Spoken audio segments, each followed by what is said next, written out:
এই বিষয়ে কথা বলতেই রিপোর্টার সাইফুর রহমান রকির সঙ্গে যুক্ত হচ্ছেন নদী বিশেষজ্ঞ তন্ময় কুমার সেনাল। দূষণের কারণে প্রায় মৃতপ্রায় অবস্থা কিন্তু বিরাজ করছে। আমরা এই বিষয়ে কথা বলার জন্য বেলার বিভাগীয় কার্যালয়ের সমন্বয়কারী এবং পাশাপাশি যিনি পরিবেশবিদ এবং নদী বিশ্লেষক হিসেবেও যিনি পরিচিত তন্ময় কুমার সেনাল আমাদের সঙ্গে আজকে যুক্ত হচ্ছেন। আমরা তার কাছ থেকে আসলে জানতে চাইব এই যে নদীগুলো আসলে দখল দূষণে বেহাল অবস্থা, এখান থেকে আসলে উত্তরণের উপায় কী? দেখুন, আমাদের উত্তর পশ্চিম অঞ্চল, বিশেষত রাজশাহী এবং রংপুর বিভাগ, এটাকে উত্তর পশ্চিম অঞ্চল বোঝায়। এখানে যে নদীগুলো আছে তার মধ্যে আন্তঃসীমান্ত বেশ কয়েকটি নদী আছে। আন্তঃসীমান্ত নদীর মধ্যে উল্লেখযোগ্য কয়েকটি নদী হচ্ছে আমাদের গঙ্গা, মহানন্দা, তিস্তা এবং ব্রহ্মপুত্র, যেটা পরবর্তীতে আবার নতুন নাম ধারণ করেছে প্রত্যেকটি নদী। এই যে আন্তঃসীমান্ত চারটা বড় বড় নদী, এই নদীগুলোতে আসলে আপে পানি নাই। আপে পানির স্বল্পতার কারণে আমরা ডাউনেও পানি কম পাচ্ছি।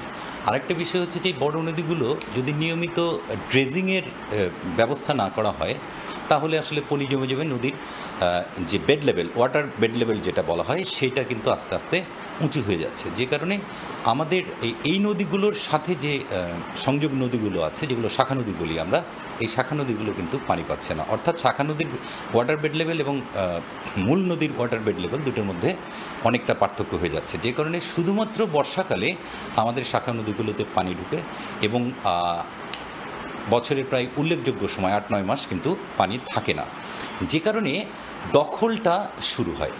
এছাড়াও আপনি দেখবেন যে নদীতে বালু উত্তোলন, যখন নদীতে পানি থাকে না তখন কিন্তু মানুষ বালু উত্তোলন, দেদারসে বালু উত্তোলন করার চেষ্টা করে। এই যে বালু উত্তোলন, দখল এবং আমাদের এই অঞ্চলের যে পৌরসভা, ইউনিয়ন পরিষদ এবং সিটি কর্পোরেশনগুলো আছে, এগুলোর ম্যাক্সিমামই কিন্তু নদী পাড়ে বা নদী এলাকায় অবস্থিত এবং এই প্রতিষ্ঠানগুলোর বর্জ্যগুলো কিন্তু আলটিমেট নদীতেই নিক্ষেপ করা হয়, যে কারণে আমাদের নদীগুলো দখল এবং দূষণের শিকার হচ্ছে।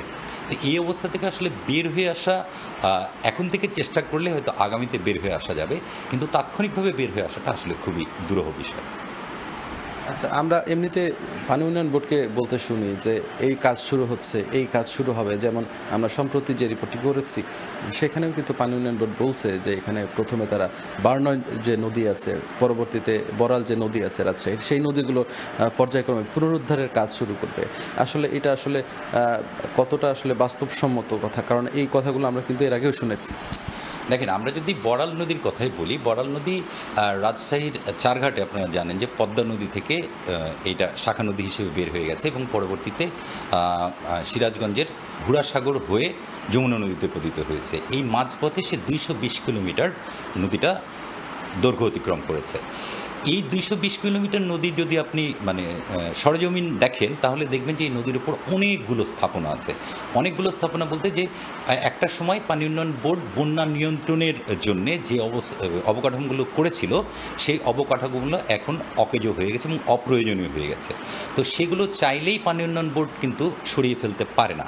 তার জন্য এই বড়াল নদীকে যদি আমি সম্পূর্ণ দখল দূষণ মুক্ত করে আবার পানি প্রবাহ নিশ্চিত করতে যাই, তাহলে একটা বড় ধরনের কর্মযোগ্য এখানে আছে। যে কারণে আবার এমনটাও যে একটা নদী চলে গেছে প্রায় 5টা জেলার ওপর দিয়ে। এই পানি উন্নয়ন বোর্ডের শুধু রাজশাহী জেলাকে দেখলেই হবে না, পাশাপাশি নাটোর, পাবনা, সিরাজগঞ্জ, এই জেলাগুলোকেও দেখতে হবে। এই সবগুলো জেলার পানি উন্নয়ন বোর্ড যদি একসাথে মিলে একটা পরিকল্পনা তৈরি করে এবং একসাথে কাজ শুরু করে, তখন হয়তো কাজটা দ্রুত গতিতে আগানো সম্ভব। কিন্তু ধন্যবাদ দাদা আমাদের সঙ্গে এতক্ষণ যুক্ত হওয়ার জন্য। আপনারা শুনছিলেন যে আসলে সরকার যদি কার্যকর আসলে পদক্ষেপ নেয় তাহলে এখনও যে নদীগুলো মৃতপ্রায় সেগুলোকে আসলে পুনরুজ্জীবিত করা সম্ভব, এমনটাই আসলে বলছিলেন তন্ময়দা। এই ছিল আমাদের কাছে রাজশাহী থেকে সর্বশেষ।